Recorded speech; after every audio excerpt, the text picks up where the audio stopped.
In 1923, Sir Arthur Conan Doyle published a report on the mediumship of William Hope. 17 years earlier, Hope had discovered that he was able to procure, quoting here, extra faces, figures, or objects, that is to say, on photographic plates. The only stipulation Hope made was that he had to be the one pressing the button when the photograph was taken. That was the magic. Otherwise, he allowed Doyle considerable access to his process developing the photos. This, as it turned out, was a regular feature of his spirit photography. He invited his customers back to the darkroom to watch him transfer the plates into the dark slide and to mark the plates he used before taking the pictures, so you knew that he wasn't switching them out. Hope was not the first to demonstrate this skill, interestingly enough. That honor goes to William Mumler, who had been the first to produce spirit photographs beginning all the way back in 1860, when he claimed to capture an image of his dead cousin's spirit in a self-portrait. His most famous portrait was of Mary Todd Lincoln, taken sometime between 1869 and 1872, showing her late husband, President Abraham Lincoln, standing over her. You can Google that if you want. Mumler's photographs are widely regarded as frauds today. A court trial revealed that Mumler was most likely producing double-exposed photographs stolen from the homes of his subjects. That's right, he was breaking into people's homes, and they often included images of people who were still living. Oof. Mumler's fake photographs very naturally inspired skepticism in Hope's spirit photographs, which came up decades later. Although, signs of a cynical performance weren't as evident in Hope's work as they had been in Mumler's. The faces that appeared were harder to place, and none of them in Hope's photographs could be ascribed to anyone who was alive. Furthermore, Hope and his associates, who they called the Crewe Circle, or they called themselves the Crewe Circle, I should say, they did not seem to have broken into anyone's home. That's important. Was Hope producing legitimate photographs of actual human souls? Today on Occult Confessions, souls on film, or rather old-timey photographic plates. My name is Dr. Rob C. Thompson, Supreme Hierophant of your Secret Order of Alchemical Actors, joined by our Grand Master, my partner in crime, Olivia Litterall. Hello. My partner in breaking into people's homes and stealing their photos. I mean, that'd be fun. We should start doing that. We have time, right? Do you think anyone would notice if we broke into your home and we were really, careful about it and only took the photographs? Yeah. I mean, I guess if it's like they're framed photographs on the wall, they might we just like that. put the frames back. Now here's something funky before we pledge it out. Olivia, I'm going to say like 3 weeks ago, maybe, is that right? Sent me a text message saying, "Hey Rob, these ghost orbs, do you think they're real?" She didn't even know we were doing this. What's that about? Why were you into ghost orbs 3 weeks ago? I feel like anyone that's following me on Instagram might know what I'm talking about, even though it was a while ago. I randomly was like taking a video and I was like talking, and then I like played it like afterwards, and I was gonna delete it because I was like, this is dumb. But there was a little maybe dust thingy, you know? You never know. It can be dust particles. If you go to your room, shake out your sheets, take a quick picture with the flash on, you'll catch reflections of light on the dust particles. But some of these things can be quite mysterious. I encourage people to do things like, zoom in on the orb and see if there's, more detail to it, or if it looks like there's that dust particle in the center. Or what I said to Olivia, I think when I responded, was you look for other things that were happening at the time that you got the image. Was there a Like weird sounds. smell or sensation? Yeah, we sort of try to triangulate that paranormal experience. But you're right, Olivia. There are natural explanations for orbs. Yeah. So it was the way it did a little whoop-de-woo and it went up. Like it did a little whoop. I don't know how to explain it. I get sometimes they behave weirdly. You're right. I mean, would a dust particle, sometimes we'll see these orbs moving around. If you've got a moving picture, what am I saying? A video? Is this episode already like taking you back? Yeah, I'm already in 1905. If you've got one of them Nickelodeons playing, if you've got a video, then yeah, maybe the dust particle is moving in a strange fashion. I don't know if the laws of physics or the motion of the wind in your house, the airflow would explain it. Right. Let's pledge it out. We, the members of the Secret Order of Alchemical Actors, do solemnly commit ourselves to a full and honest telling of the history of the occult as far as we know it.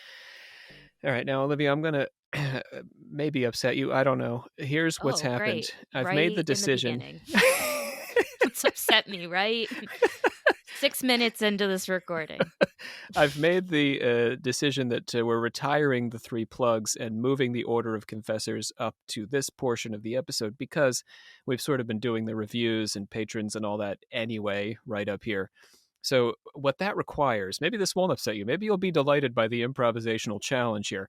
What that requires... I mean, you remember how you opened and closed the plugs, yes? It varied, but sure, yes. So that's what we need. We now need some kind of thing that you do to open the order of confessors. Oh, is this where you want me to just make something up? Yeah. Because... This is where you sound into the world. Rob, I really have no idea. All right, ready? Olivia, open up that order of confessors. It's the order of confessors. It's that's happening pretty good. Right now. Yeah, that's not bad. Confess some stuff to each other right now. That was so intricate. That was way more than I expected. I'll never remember what I just said. That's great. That's that's the joy, I think. We want to welcome our new patrons: Alexa P, Brandon A, the Polysaturated Podcast. Oh. Yeah, I believe that's about polyamory. I checked it out a bit. So that's what I was going to assume by the name. But... Yeah. They are saturated polywise. Ikra, Corvid, let me say that again, Corvid, not to be confused with a popular pandemic virus. Colin W. and Mikey W. Welcome, friends. Welcome. We also want to... Welcome to the fam. And pledge bump from Suzanne and Vainama. I didn't finish. Sorry, I cut myself off. It's Vainama inen M. Vainama inem. Oh. You know. Did we send something? We did, yeah. You've sent. Yeah. Oh, man. The post office here was confused. I had to help the post office through that one. But beautiful. Enjoy that you confused our post office. Small town post office, yeah. I also want to just plug a couple of things here in our order of confessors. YouTube is a thing. It's going. We're doing stuff. I've actually got some of it is, me rehashing content. Some of it is new content, though. I did an episode on the 5 immortal witches you should know. I've got an episode coming out about a supernatural engine that was developed in the 19th century. Or so John Keeley says. I think his name is John. So Keeley says. Anyhow. Check it out. Go over Occult Confessions on YouTube. Olivia's going to be developing some content for YouTube as well. It's going to be our next big thing. So by all means, get over there and what do they say? Smash that like button. Oh, no, we're not. I don't know. I don't say that. People. I don't say that on YouTube, but it's a YouTube thing, is it not? Subscribe. Like and subscribe. Like and subscribe. We say that here. Smash that like button. We say that on the... We don't smash anything because, it's your phone. Maybe we should. Smash that... follow button. I don't know what is. Speaking of smashing, Spotify has stars now. I kind of like this. It's not, you don't get to write things about us. You just have to rate us 1 to 5 stars. So if you have not, all of our Spotify folks, this is your big chance to feed us some stars. I know that we can't then say anything about you, but our love is out there waiting for you if you just feed us some stars. It's just lingering in the air around you. Yeah. Is that all right? Is that weird? No, I was just thinking about, I was like, that kind of rating system, a lot better for my mental health. Yeah, probably. Right? Yeah. People aren't saying that, we're ruining their lives or we're a trash The fire. female. The females on this show. Yeah.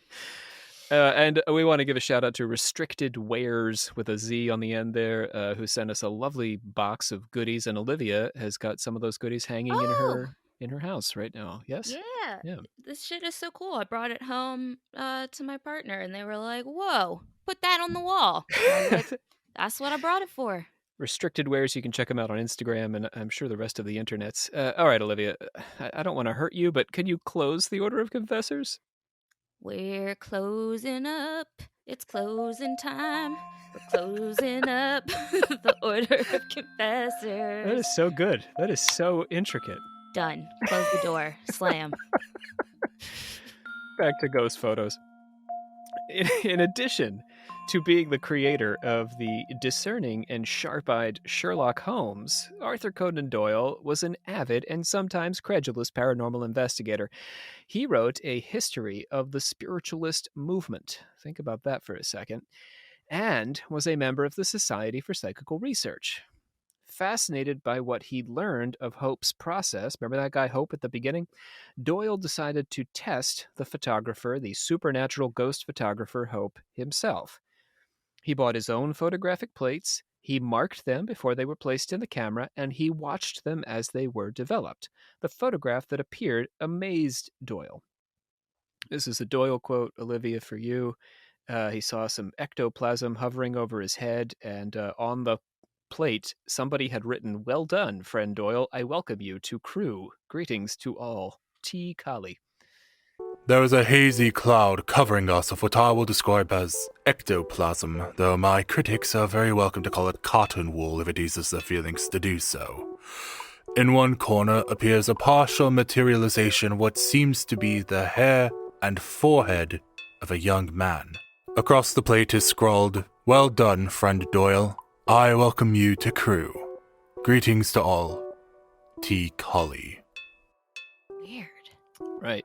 And the Crewe, welcome to the Crewe. That was the name of their little supernatural seance circle, yeah.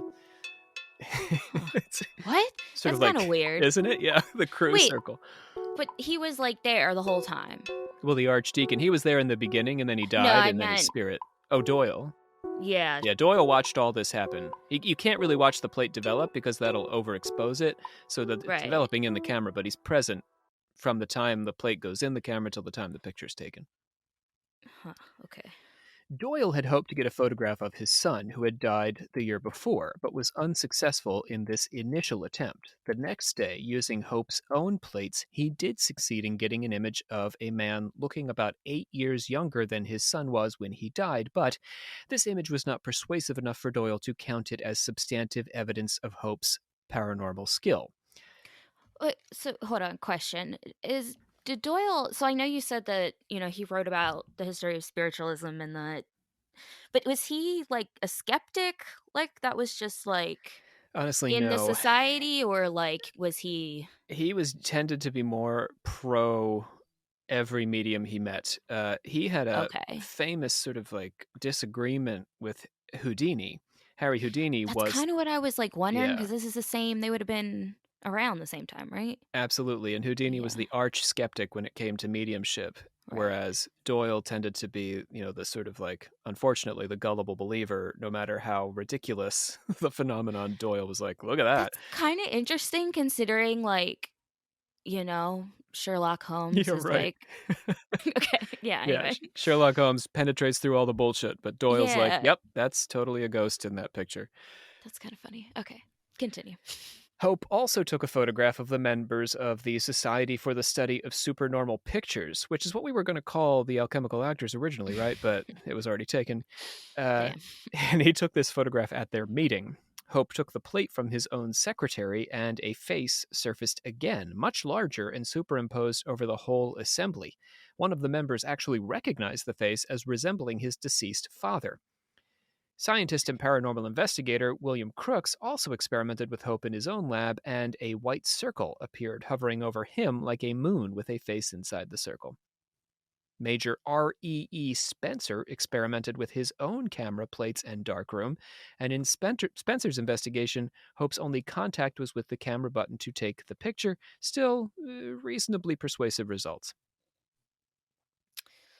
That's So, interesting. So far, so good. Bear in mind, though, when we get about, resembling people's fathers and stuff, you got this whole crew of guys and some ladies sitting in for this picture. Somebody's going to be like, yeah, that kind of looks like my dad. If you look at these pictures, like I said earlier, the faces are kind of vague. So, you're going to see what you're going to see. Is this all black and white, or is this like... Oh, yeah, black and white. Okay. That Kodachrome wasn't going to come around for a while. Well, I feel like people definitely look like you're so-and-so in an old black and white picture, right? Like, if Olivia was looking at your family photos, she would see her own relatives. Yeah. I mean, eventually, right? Especially if they're that's just my grandmother. Like, layered over top, like hazy, like, I don't know. If Olivia's hanging out with our Swedish listeners at their homes, looking at their photo album, she's definitely seeing her cousins, her sisters, aunts, uncles. They're all right up there in your photo album. Yep. Doyle's account, while vehement, was a fairly inadequate response to a 17-page pamphlet named Cold Light on Spiritualistic Phenomena by SPR member Harry Price.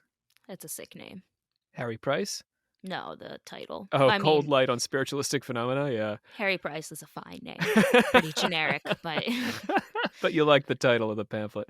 Yeah, it was dramatic. Yeah. We might say cold water today. Price was the latest investigator to join the fray in the Hope phenomena and was one of the first to take a stand against them. Outraged by Price's argument that Hope's photographs were frauds, Doyle had led a group of over 80 people to quit the Society for Psychical Research, claiming that the society was anti-spiritualist. Yeah, this was a big moment. He led like a whole civil war. Yeah. I've always wanted to mention this moment in the SPR's history because we do talk about the SPR quite a bit. I'm fascinated by the first, few decades of SPR history, from Frederick Myers up to Doyle. This is quite a minute. Price publishes these 17 pages, and Doyle loses his ever-loving mind and takes half the society and goes away. That's so dramatic. I love it. I mean, that was Doyle. He was a character. I mean, think about the Sherlock Holmes stories. There's always a melodrama at the heart of the mystery, Plus, he wrote so many that it's like... Yeah. So, what were we saying? In 1922, back to Harry Price, he investigated Hope's claims. So let's hear about what was in those 17 pages that so upset Doyle. After securing an appointment with Hope for a sitting, Price went to a photographic plate manufacturer, namely the Imperial Dry Plate Company, with which we are all familiar. Limited. Oh, now I'm familiar. Rob. No, yes. right, yes. Coca-Cola, never heard of them. Coca-Cola LLC. Right. Right, yes. So Price and the good people at the Imperial Dry Plate Company Limited decided on a surefire method for testing whether the medium Hope was using the plates Price provided him with or somehow switching them out for his own plates. Oh, okay. We have decided as the best method that the plates shall be exposed to the X-rays, with a leaden figure of a lion rampant, the trademark of the Imperial Company, intervening. The centers of each set of 4 plates will be treated so that when the plates are placed in their proper order, the full design will be seen. This is the safeguard against the allegation that some of the plates may have been missed in the marking. Basically what they do is they put a watermark in between these 4, so that they've got 4 plates, and they watermark right in the center so that it's like a lion, and so the pieces of the lion appear on all 4, and you need all 4 to put the lion together. You get what I'm saying? Oh, okay. So it's just right in the middle. So okay, gotcha. If he subbed out even one of those, then you wouldn't see that piece of the lion, and they wouldn't all assemble. Interesting. Did he know? But he knew. Well, Price knows, but he's not going to tell Hope. Oh, so he couldn't see it until it was not developed. Till it's developed. Yeah, it's a watermark hidden inside the print. Damn. Okay, in the plate. This is smart. Yeah, Price is I love old timey paranormal investigation too, because it involves all these just tricky spycraft. Yeah. So each of the 4 plates had one portion of the image of the lion, and together they formed the whole image. 2 additional plates had half of a second logo, with the company keeping the last 2 plates to complete that image. Oh my god. Okay, so we got 6 plates. Yeah, okay. So Whew. they got 4 and 4. We kept 2 out because the company would know when they put all of them together. The plates were sealed and kept by the Society for Psychical Research until they were passed to Hope to take his photographs. When Price arrived with fellow investigator James Seymour, Hope and his secretary, Mrs. Buxton, investigated the packets and asked if they had been tampered with. Price told them they had come directly from the manufacturer, which was true. Aha. Left out a little detail, but yes, true story. They did come right from the manufacturer. Hope allowed Price to handle and place the plates himself into the camera in the darkroom. So now Hope's not even touching them. Camera used 2 plates, and while Price was closing up the packet with the remaining 2 plates inside, Hope stepped away from him. This moment, it seems, is when he changed the slides out for his own. Dun dun dun. I was doing up the packet and I saw him, as he backed, giving a half turn 2 or 3 paces from the light, put the dark slide to his left breast pocket, and take it out again.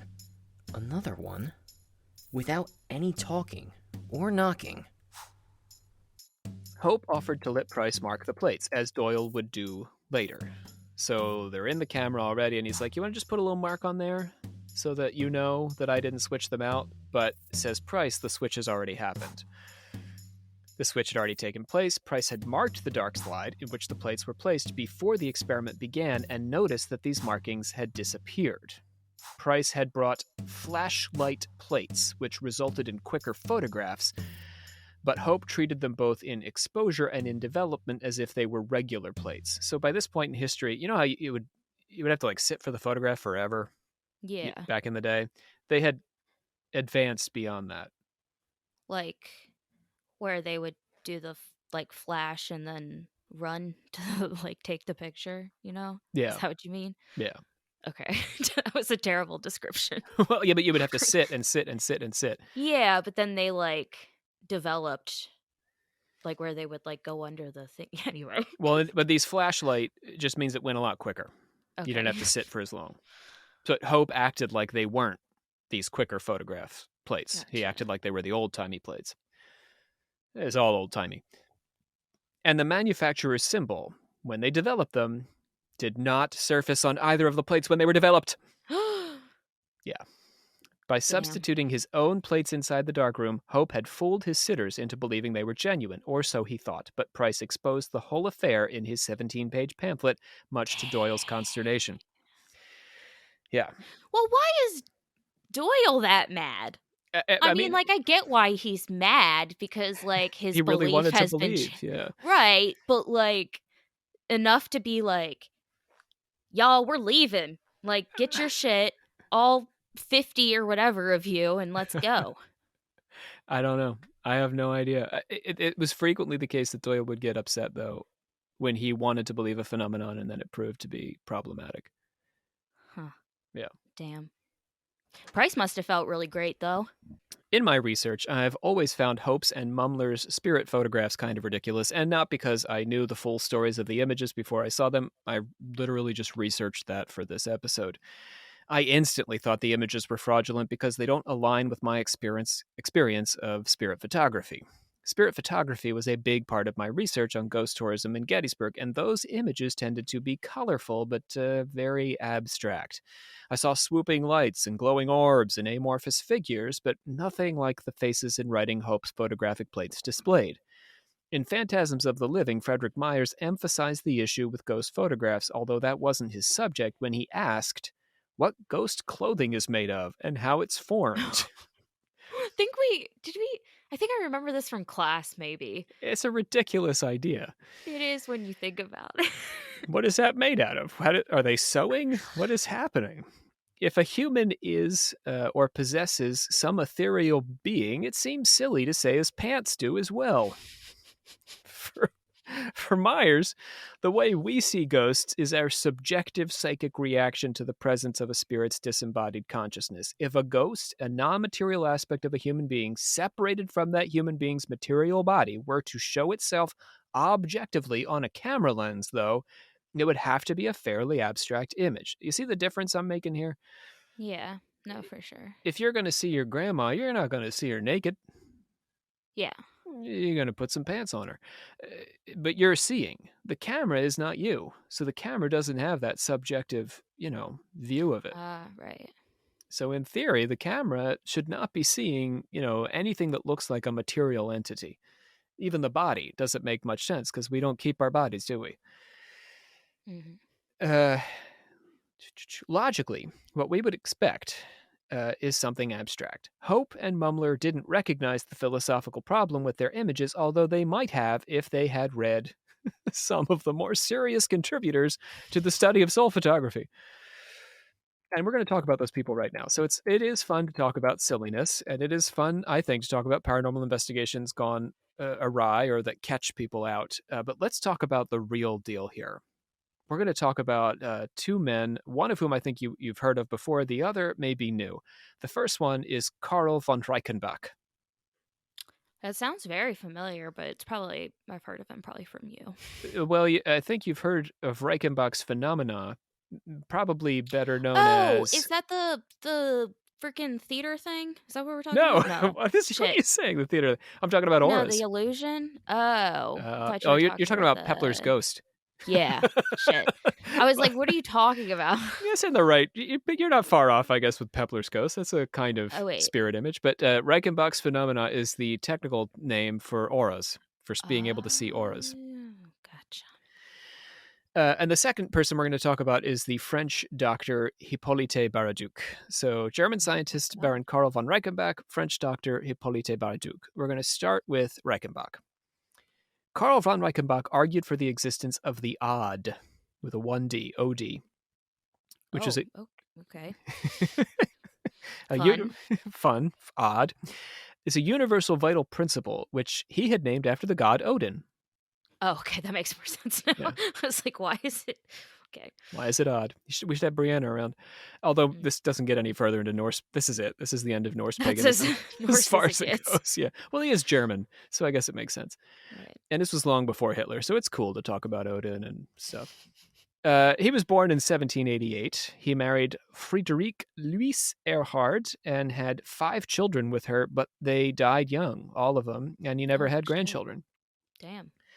Erhard came from a rich family, so he married up, and Reichenbach lived off of her largesse and took his time exploring various fields of study. So he married a rich woman so that he could just screw around. It's like if I had married a rich woman and just like podcasted now.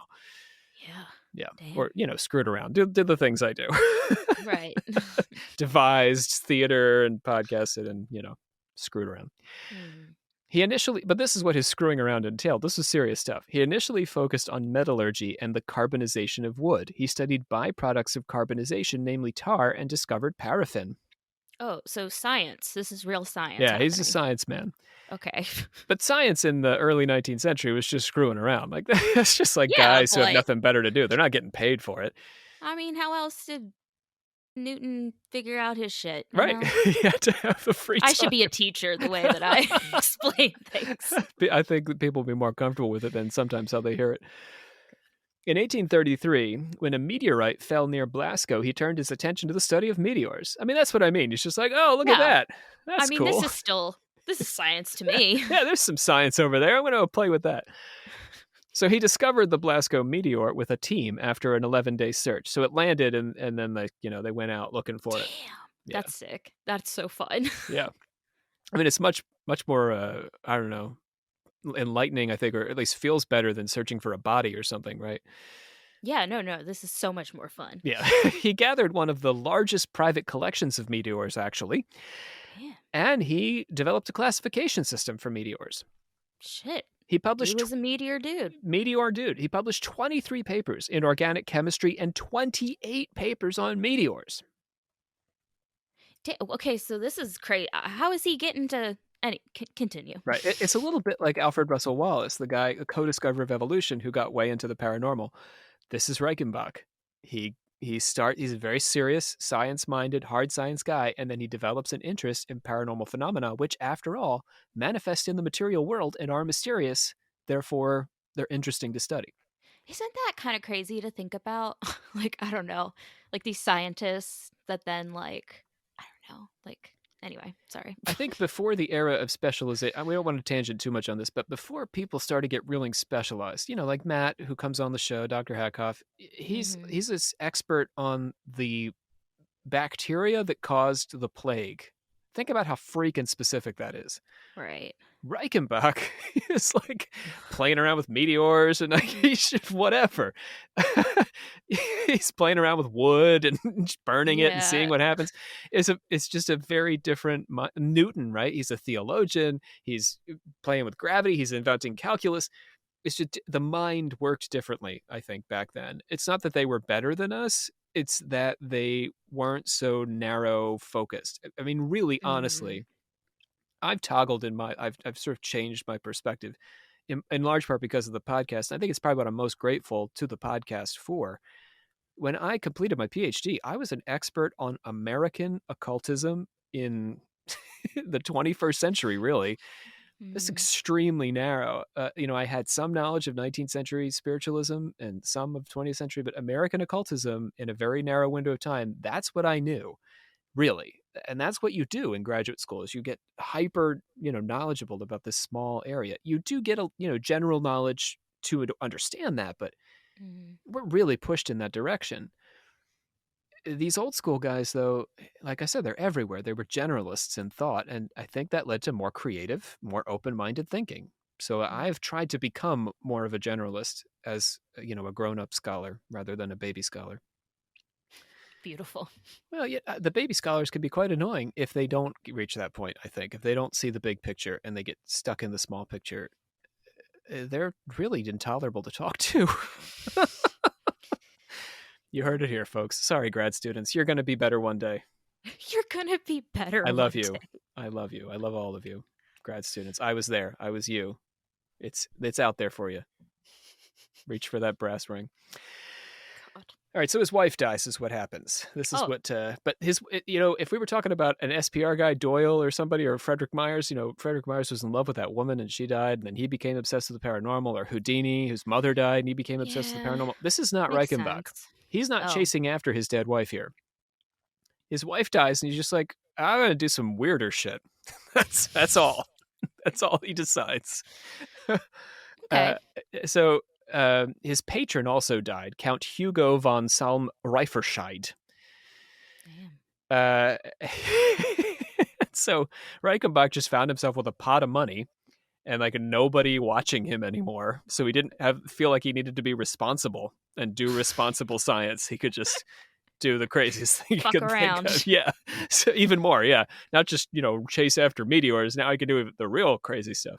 Right. So he bought himself a castle. Step one. I mean, yeah. Right. Wouldn't you? If your patron and your wife died, you would buy a castle. Who wouldn't? If I just became like a millionaire tomorrow, I would buy a castle. Yeah, right. That would be one of the top 5 things I would do. Because no one's stopping him. He has no family. Right. In 1839, King Wilhelm of Württemberg made him a baron for his contributions to science. He was well established when he began his research into odd in 1844 and quickly became embroiled in a series of controversies with the scientific community over his findings. The public also came to regard him with a measure of awe and suspicion, calling him the Sorcerer of Kobenzl, the name of his castle. That's sick as shit. Oh my Isn't God. it? Yeah. That's why you get a castle. Is so the people can be like, oh shit, that's the sorcerer in the castle. Right. Or Tesla with his big tower. He was the wizard over there. Yeah. Oh shit, I need a castle. Or a tower. Reichenbach spent the last decades of his life working with psychic sensitives. He tested them with magnets and crystals and brought them to graveyards to witness the odic emanations of corpses. Oh my God. The word odic, of course, derived from ode or odd. He spent his free time wandering the forests around the castle on self-made paths hidden from the public view. What a life. I love this. What a life.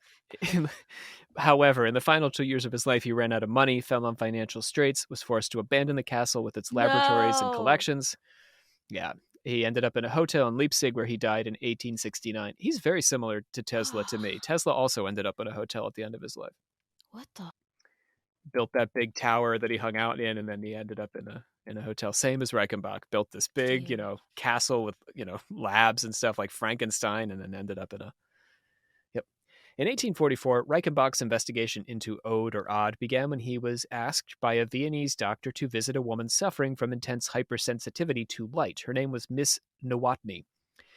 She told Reichenbach that she was able to see everything in her room in dim light. So if you dim the lights, then she can see things. Oh, gotcha. Because she's really sensitive to light. So she, Gotcha. whereas you and I would need to turn light bulbs on and stuff, all she needs is a little sliver. Reichenbach, who was interested in the phenomenon of the northern lights at the time, proposed that she look at a magnet, figuring that the poles of the Earth were much like magnets which might cause the light. Nowotny reported seeing light around the poles of a horseshoe magnet and seeing smaller light on a correspondingly smaller magnet, even though she wasn't told the magnets had been switched. Reichenbach was fascinated by her ability, but her health improved, and unfortunately, with it, her extrasensory power dissipated. So it was like, damn. She's feeling much better now. That's the cost, I guess, yeah.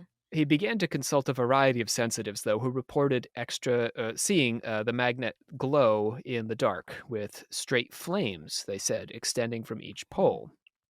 His crew of sensitives grew to 60 different people from all walks of life, including professors and doctors. They also felt sensations in the presence of the magnets. Lower air pressure extended the emanations, and water reduced the emanations. Reichenbach went on to discover that crystals, electricity, heat, friction, chemical reactions, sun, and moonlight all had similar properties. Flowering plants emitted a strong light. A botanist, Stephen Endlicher, who at first doubted Reichenbach's experiments, turned out to be a sensitive himself and succeeded in identifying plants in the dark. Wow. Right? Some sensitives reported being able to see through metal, the way regular people like you and me see through glass. Reichenbach had them describe scenery on the other side of metal plates placed before them and was amazed by their success. Reichenbach determined that these people were perceiving the aura, or energy, Reichenbach's phenomena, outlining the magnet, plant, or crystal. In order to perceive this aura, Reichenbach had them sit for several hours in the dark to attune their senses. It was a different time, friends. There was no Netflix. No YouTube. Yeah, what else were you doing? If a baron in a castle, though, seriously, said to me, hey, I have a laboratory in my castle. You want to sit in the dark for 2 hours and then see if you can see stuff in the dark? Yeah, of course. Go. I'm there. Get me to that castle. I can live without Netflix for a while. Hitch up the carriage. We're going. Later, I might want to wear a little garlic, but I'm there. I'm there. Yeah. Later experimenters limited the time in the darkness to a single hour with positive results. So people repeated his experiments. Reichenbach argued that his... Like other people? Yeah, scientists picked this up and tried to, replicate his findings. Huh. He argued that his sensitives could intentionally emanate the force from their bodies, demonstrating that human bodies possess their own odic aura.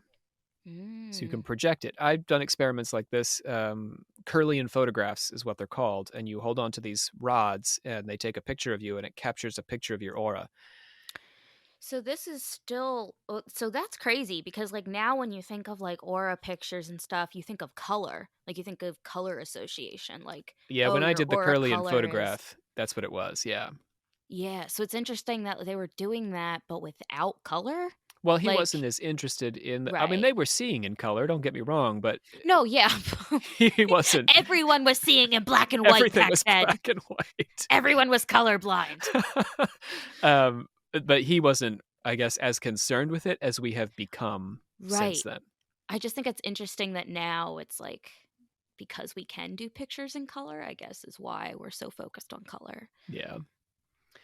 Reichenbach came to believe that an undiscovered natural force was responsible for these phenomena. I mean, that's what's fascinating to him. Now we're into the colors, but back then he was just like, whoa, I've discovered this new thing. What is this thing around? Yeah.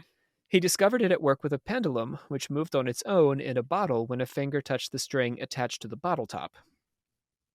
Picture that. You put so you're not allowed to move the bottle, but you just by touching the bottle top, the pendulum starts to... I mean, you've done these kinds of things, Olivia, right? In your occulty work? Yeah. Yeah, pendulums are sick. Sensitives could move magnets and even tilt tables when he arranged the table so that they weren't touching the actual tabletop, but rather loose ropes attached to the table with the sitters arranged at a distance. I love this experiment because so many mediums have been caught faking table tilting. This is what he did. The ropes were attached so loosely that any effort to pull would yank them off the table rather than move it. A heated table. What? That's crazy. Yeah, it's Sorry, good. no, I'm just Smart. yeah. So all you had to do, though, I mean, he's demonstrating that, if you have this ability, which, maybe you and I don't know about you. I don't think I do. I haven't tried it. And we could go try it. Let's go try it. Yeah, we should. When we get our castle, we'll set up some tables. So we could at least do it in the theater. So, but you're holding the ropes. The ropes are loosely attached to the table, and you're, feet away from the table. So you can't move it except by psychic exertion of what he would call your odic energy.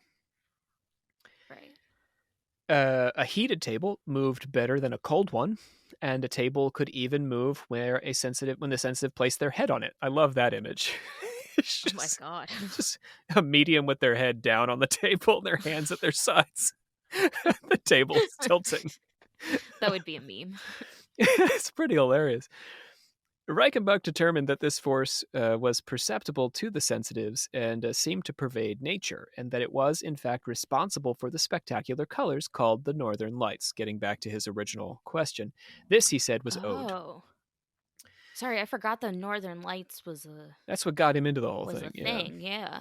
Near the end, well, then that brings back the whole color. Oh, yeah, absolutely. Again, he wasn't concerned with what the colors were, but there definitely was color involved. But it's interesting. Yeah, okay, cool. Because the poles are the most strong magnetic, force on Earth, that's how he got into the magnets, and then from magnets to plants, and plants to tables, and on and on. So let's talk about some repetition here. Near the end of his life, he attracted the interest of Gustav Theodor Fechner, who was interested in Reichenbach's sensitive's ability to move a compass needle. At Reichenbach's hotel, Fechner and Reichenbach experimented with his slightly sensitive maid, and she managed to move the needle in some of the tests. If you're going to be Reichenbach, you're going to have your maid better be at least slightly sensitive. I just like slightly sensitive maid. She just sheds one tear. Is just what I'm picturing. She's a little sensitive. She's just a little vulnerable sometimes. This tea is lukewarm.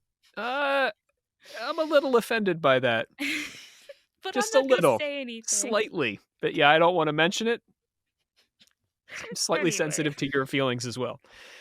Yeah, that does make sense that he would just have a maid hanging around. It's probably on the the questionnaire when you filled it out to get the job. The resume. Yeah, can you see auras in the dark? Yeah. Slightly. You're in. I'll take the slightly. Numerous subsequent experiments demonstrated certain individuals' ability to manipulate a compass needle. Henry Slade, a medium investigated by Carl Friedrich Zollner, could not only move the compass but magnetized knitting needles. Franek Kluski, a medium most famous for the paraffin wax hands he produced at seances, so he would just cause a spirit hand to form in this wax. What? Which, incidentally, paraffin wax was invented by Reichenbach. Anyhow, he could also move the needle with his mind. Wait. Okay, hold on. One, you saying magnetized knitting needles? Yes, he could magnetize knitting needles. That was Slade. Slade could magnetize from knitting afar? needles. Yes. Yeah. Okay. And then... Well, it doesn't have to be from afar. If I hold knitting needles, he's not they won't be holding magnetized later. No, I'm wondering, is he if you swallow them and they're magnetizing them? Just with his mind. His mind is doing it. Okay, he's not holding them. Well, he could hold them, but then when he releases them, they're magnetic. That's you and I can't do that. Right. Yes. Yeah. Anyway. Wait, so then I had a second question about the second thing you said, but now I don't even The guy remember. that made spirit hands? Oh, yeah, what? Yeah, I mean, he's pretty... I've never heard you talk about this ever. Maybe that was after I taught you. I did start mentioning him in class, but he is a fascinating guy, Kluski. And there are people who think they can disprove and that they've caught him in a fraud, but what he made hands out of wax. You can get these sometimes, at the people carnival do and on stuff. TikTok and shit. Yeah. The hand, they'll hold hands and then they'll do whatever. So it would just... form in the wax. It would, project into the wax, and then it would hold the form of the wax when the wax cooled. Yeah. I'm fascinated by that. So how can you fake that? Oh, I don't even know, man. Okay. It involves sneaking in, mannequin hands and, that kind of stuff. Yeah. All that sort of business. But that wasn't what Reichenbach was interested in, so we don't need to prove that. He could move a compass needle with his mind, though. That was something that Reichenbach... Well, not Reichenbach, but you said he made subsequent people. that wax or whatever. Reichenbach invented paraffin. Yeah, he discovered it Okay. as a byproduct of carbonizing wood. So there's a Oh, weird right. connection there. Okay. Yeah. Wait, that's so weird. Yeah. Okay. Sorry. Dozens of others also demonstrated the same skill in various experimental scenarios across the Western world. The SPR tested Reichenbach's findings on luminosity around magnets at the urging of the co-discoverer of evolution, a guy that I just mentioned, Alfred Russel Wallace. A committee tested 45 people by turning on an electronic magnet, turning it on and off, I should say, in the dark. 2 men, who they said knew nothing of Reichenbach's work, were able to perceive when the magnet was on or off. So you're just sitting there in the dark with the magnet. Somebody's flipping the switch. You can't hear him. You can't see him. You don't know when it's on or off. And you just have to, raise your hand. On, off, on, off. Wait, why? They could just feel. They knew that the magnet was on or that it was off. Because it's an electronic magnet, so it has a switch. Okay. 3 people were able to describe light coming off of the magnet similar to Reichenbach's sensitives and tell what direction the magnet was facing based on this light. Albert de Rocas tested a highly sensitive hypnotized man named Albert L. and found he was able to perceive the light around a magnet as well. De Rocas controlled for psychic impressions by designing an apparatus that placed a magnet in 3 different states, and he didn't know which it was in until he tested it with a compass. So his guess was that, maybe these people are reading your mind, and since you know what direction the magnet's pointing, they're not really seeing any kind of phenomena. They're just reading your mind. So he said, well, what if I don't know what direction it's pointing in because I just push a button and it randomly goes a different direction? Then they tell me. Right. So he didn't know.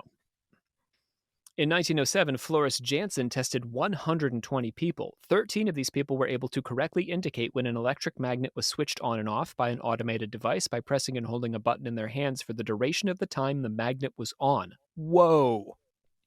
13 people would press the button accurately for the full duration of the time the magnet was on. And they would release it when the magnet went off. In the dark, they could see it. I almost just wonder if it's just like are they just connecting to each other? I mean, I don't know. Reichenbach's saying, and these people are trying to demonstrate that they are seeing some energy come off the magnet. That's what they're perceiving, and that perception is allowing them to accurately guess. Well, they're not guessing. They're perceiving and responding. With a slight lag for reaction time, the results for the 13 were remarkably similar. They're all looking at the same magnet. They're all pressing the button at the same time. Wild. It gets wilder because we're moving on to Hippolyte Baraduc. While Reichenbach's work suggested the existence of a paranormal force pervading nature, it did not necessarily indicate anything unique about the visible properties of the human soul, which is what we got started with here today. In 1913, Hippolyte Baraduc published his account of how he'd captured what he understood to be abstract images of the soul in The Human Soul, its movements, its lights, and the iconography of the fluid invisible. I love this book, by the way. It's a long-ass title. Well, it's an early 20th century, 19th century title. True. Baraduc was a medical researcher on the staff of the Salpêtrière Hospital. He argued that there is a fluidic invisible that becomes visible through its own intimate, luminous, and intrinsic force. This cosmic life or odic fluid is not energy, heat, or electricity, but it can give birth to these things. So it can produce energy. But we're way past ectoplasm, right? Yeah, I mean, it's, kicking around in the background, as one of the original theories about this. Ectoplasm really, though, to me is that this energy is pulling matter, and that's what's creating ectoplasm. The energy precedes the ectoplasmic whatever. The ectoplasm is just the stuff that somehow comes out of the atmosphere. But what is pulling that stuff together would be this odic energy. And again, Hippolyte Baraduc is not saying that, nor is Reichenbach. I'm just sort of trying to connect them. They're talking about the energy at the heart of this phenomenon. Right. I just think of a haunting in Connecticut. It's what I think of when I think of It's whatever the energy is that's moving things or what have you. Yeah. There are 4 centers for our cosmic fluid body: the cerebral, the cardiopulmonary, the gastric, and the genital. Each center has its own radioactive zone of vibration. The fluid body is our astral body, which mediates between the soul and the physical body. So this is a little bit theosophical. The right half of the body exerts an attractive force, and the left half exerts a repulsive force, so that they cancel each other out. So we have balanced. We're like magnets. We're like magnetic So we're poles. like magnets, therefore that's how we can Balances our pick up on magnets? odic energy. Well, some of us can. Oh, okay. Well, so what does that mean about those people? Like, are they equally The the sensitives? same, like half and half? Like, Yeah, I mean, maybe they're magnetic, imbalanced. not I don't know. magnetic, or whatever the Baraduc fuck? doesn't comment on what it means to be a sensitive in that way, but yeah, maybe they're a little bit imbalanced, which allows them to see. We're too balanced. I'm guessing. I don't know. I'm just wondering, but you don't have the answer. No, I don't. To measure the activity of our fluidic astral body, Baraduc invented the biometer, a needle hanging from the end of a cocoon thread, not twisted, which demonstrates forces of attraction and repulsion through interaction with the human soul. That's just a pendulum. Yeah, basically. Right? Yeah, it's another version. What's his face? Reichenbach stuck it in a bottle. Now, my man, it's a pendulum, but an extremely sensitive one because it's a cocoon thread and a needle, so it's very lightweight.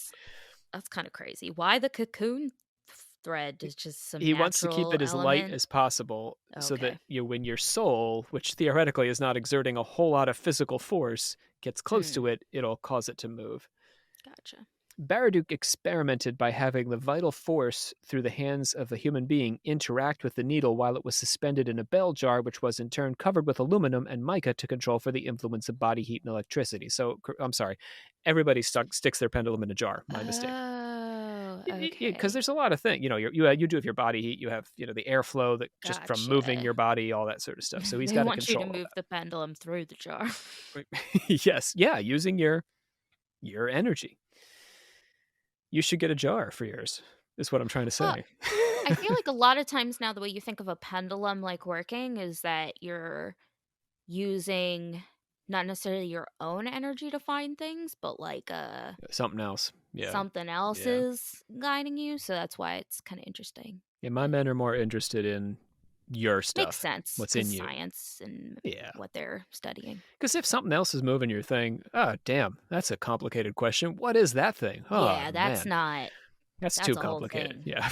We can say it's coming out of you. That's at least we have an origin place for it. Right. The biometer showed the relationship between the material and astral bodies. A weakness in the material body precipitated strength in the astral body. Go back to Reichenbach's Mrs. Nowotny, or I think that was her name. She wasn't feeling too good, and so she was sensitive. But when she felt better, she wasn't so sensitive. The more physically weak you are, the stronger your spiritual sense. The meek shall inherit the earth. The more the material body is lacking in force, the more the vital body makes attractive appeals to the cosmic life which surrounds it, and with it establishes an intimate and harmonious exchange.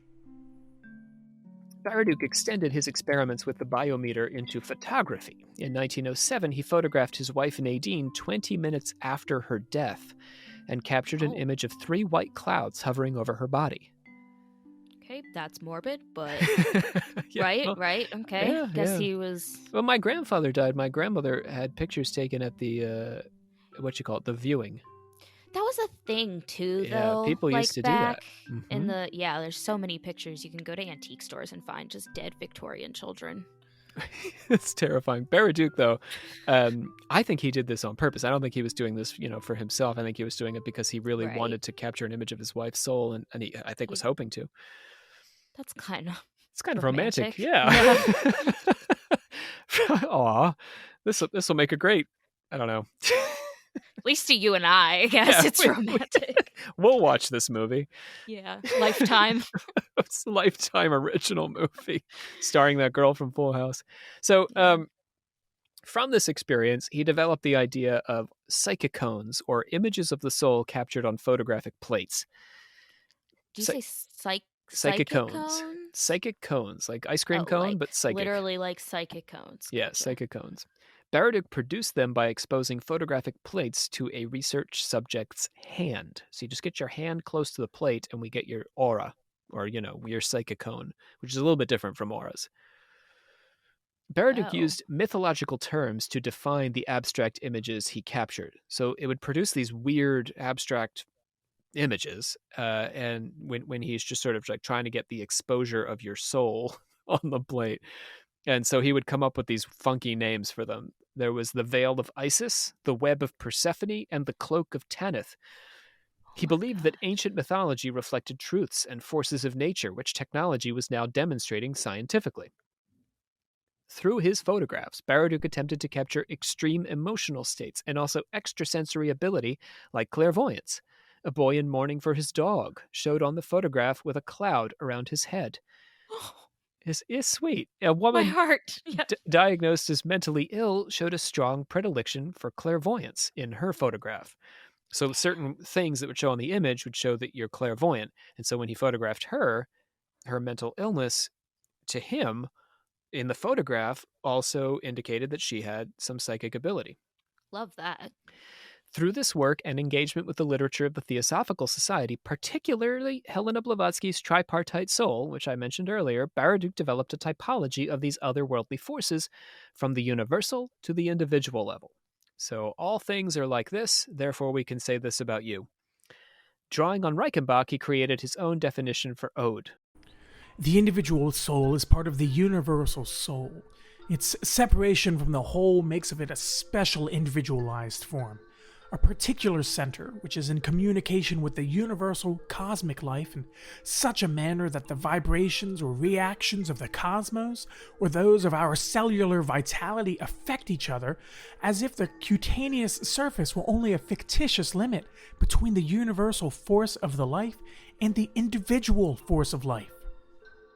Mediating between the ode and the individual soul is the somad, or fluidic specter, and living luminous double of the material body, which is subordinate to the soul. Remember, friends, this is the Doppelganger series.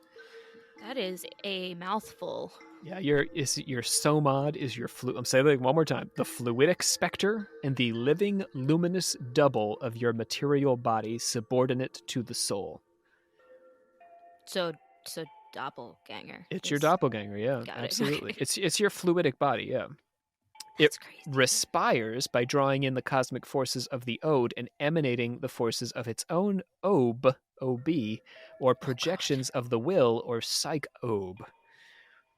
The ob and psych-ob are essential for reining in and subordinating the astral forces of the universe to the individual's intelligence. So inside of you is this fluidic body that's breathing in the energy of the universe and then expressing out your own individual psychic energy. Like you breathe in and out, in oxygen, out carbon dioxide.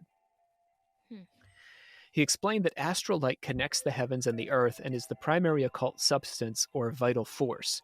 When subordinated to intelligence, it becomes functional and creative, but left to its own devices, it is self-destructive and would consume all of creation. This light is not spirit itself, but it touches spirit, which acts on, modifies, and multiplies it. So we got the spirit inside of us, then we have this body, then we have material body. And we can't let the mediating body get out of control. The individual soul is a particle of the universal soul surrounded by the cosmic fluid it has collected around itself during its existence. In many ways, the soul forms its own cocoon in the form of the somad and of the material body, animating matter through its energy and will. In one of my favorite quotes from the text, Baraduc says that life is before all a rupture of immobility. Damn. Yeah. Isn't that cool? Everyone just think about that one for a second. Yeah. Huh. Everything is stillness. Everything is, no movement. And then life ruptures that stillness. Crazy. If Mumler and Hope were discouraging frauds, then Reichenbach and Baraduc were, in my opinion, if you can't tell, inspiring investigators. Their discoveries, much like Meyer's work and other mysteries explored under the auspices of the SPR, linger as unexplained phenomena.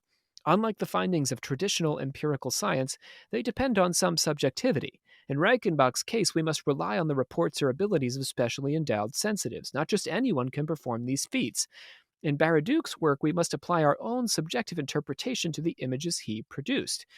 Mumler and Hope make us worry about too much involvement from the human side of things. We are much more comfortable studying humans as material specimens than as complex beings because our complexity includes a capacity to dissemble or lie, like Hope and Mumler did. But Baraduc's psychocones and Reichenbach's ode are complex by definition, bridging the realms of objective evidence and subjective experience. This is a legitimate site for the production of new ways of knowing, but one that is generally excluded from the strict confines of what is defined as legitimate inquiry. There is too much philosophy, too much interpretation, too much variability for these findings to be entered into our general scientific understanding. They point to metaphysics that make strictly materialist science uncomfortable and offer a glimpse of a world humanity as a whole has only barely begun to explore. Oh, I love these guys. Yeah, that was crazy. Final thoughts? I feel like my little orb is pretty weak. You need to respire more of the universal energy Yeah, into your somad. You need that psychob to get its somad on. I don't know. And that's on God. I don't know. Oh, this guy, Baraduc, my goodness. Yeah, if y'all are just, having a weird night, yeah, you can search up Baraduc. It's public domain. Speaking of which, our sources today.